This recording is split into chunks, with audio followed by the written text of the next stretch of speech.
En la hora de la verdad, a través de Radio Red de RCN y con el patrocinio del Banco Popular, llega el editorial de Fernando Londoño.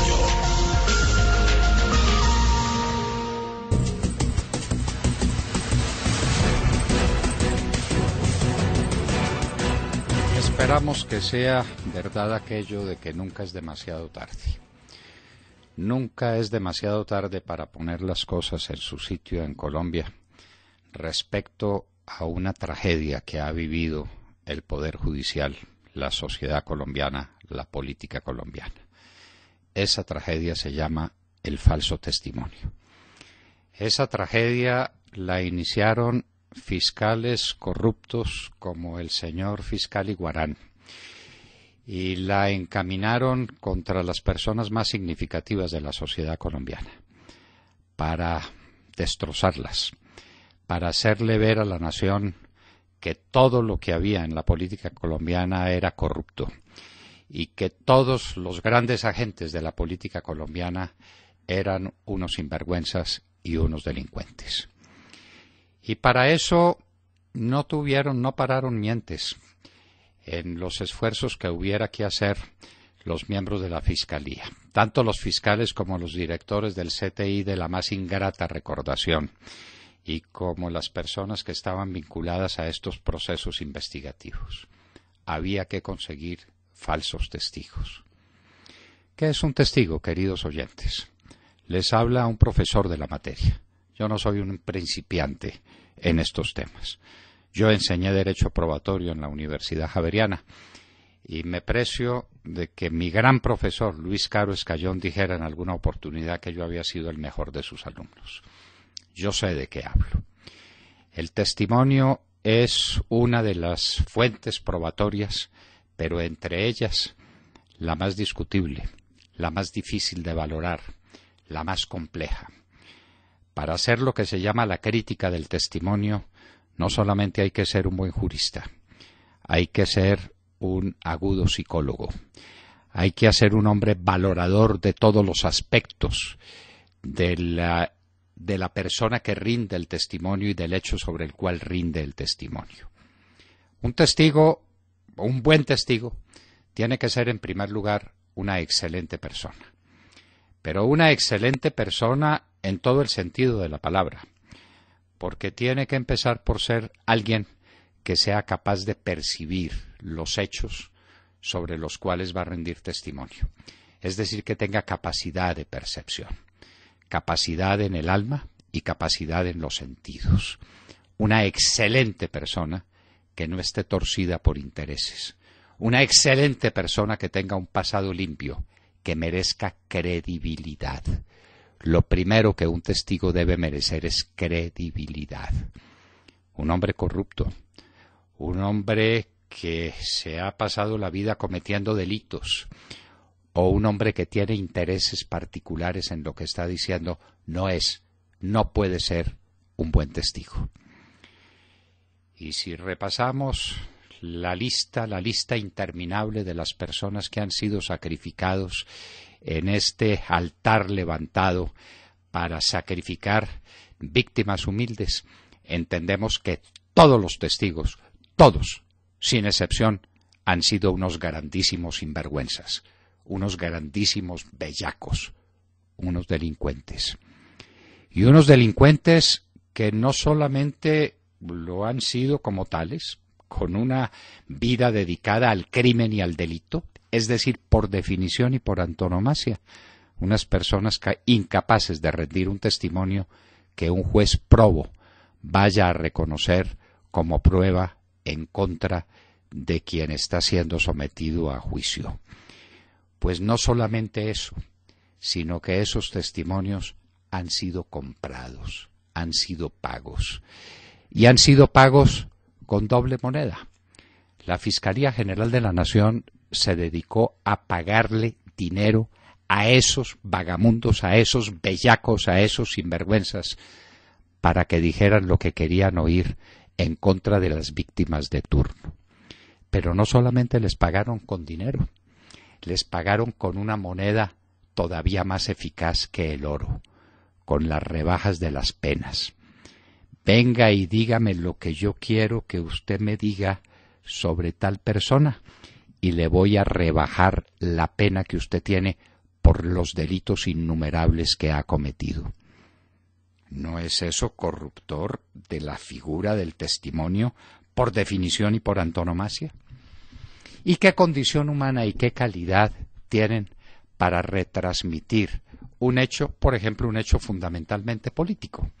Es que aquí había unas elecciones y esta persona se quería ganar las elecciones a través de una conducta que usted nos va a describir. ¿Quién es el que rinde ese testimonio? Un safio, un hombre burdo, un hombre incapaz de comprender el fenómeno político. Si uno analiza los falsos testigos de los que fueron víctimas, grandes políticos en la medida en que Colombia los hubiera producido, gente de bien, presidentes que fueron del Congreso, todos ellos fueron víctimas de las personas más viles, de los más grandes bellacos, de los hombres más perversos de la sociedad colombiana. Y uno se pregunta, ¿cómo pudo ocurrir eso? Porque que hubiera aparecido un fulano que lanza un escupitajo a la cara de un hombre decente, pues esa es una perversión de la sociedad. Pero ¿cómo se le cree al bandido y cómo no se le cree al hombre de bien? Un hombre como Mauricio Pimiento, por ejemplo, que iba a ser el primer presidente costeño del país después de Rafael Núñez. Un hombre intachable, un hombre de una carrera maravillosa. A ese hombre no se le cree, pero se le cree a un sinvergüenza que da un testimonio en contra suya. Un guerrero como el general Mejía Gutiérrez, un hombre que salió con vida de milagro del Palacio de Justicia, un hombre que pacificó el departamento del Cesar, víctima del testimonio de un sinvergüenza que se estaba robando unas armas en el batallón que estaba al cuidado del coronel Mejía Gutiérrez. ¿Cómo es eso posible? Un hombre como el coronel Luis Alfonso Plazas, el héroe del Palacio de Justicia, un historiador, pero miembro de academias de historia, un gran escritor, uno de los hombres más brillantes del ejército colombiano. ¿Cuál era el testigo en contra suya? Bueno, finalmente no apareció ninguno porque el tal suboficial Villamizar nunca rindió testimonio en su contra.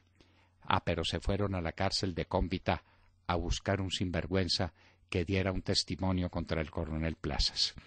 Y le pagaron. La señora Ángela Huitrago le pagó. Y este hombre dejó testimonio escrito de que le estaban pagando por rendir su testimonio. Y le creyeron a esos testigos detestables durante 8 años. Y no le creyeron al militar impoluto, al héroe de tantas batallas, al coronel intachable. A ese no le creyeron. La lista sería interminable, pero es lo que siempre ha pasado. Presidentes del Senado vueltos pedazos, que cayeron triturados en su honor y destrozadas sus vidas por el dicho de un grande bellaco, que además era pagado por la Fiscalía General de la Nación a sabiendas del juez para que dijera mentiras en contra de ese político que estaba siendo víctima de semejante estratagema. Y así uno y otro han hecho fila cayendo a la cárcel, cayendo en la vergüenza, en el deshonor, grandes figuras de la vida nacional. Las hemos enumerado tantas veces, habrá que enumerarlas muchas más. Nancy Patricia Gutiérrez, una mujer de esas condiciones y de esa calidad, terminó recluida en una cárcel, víctima de un falso testigo.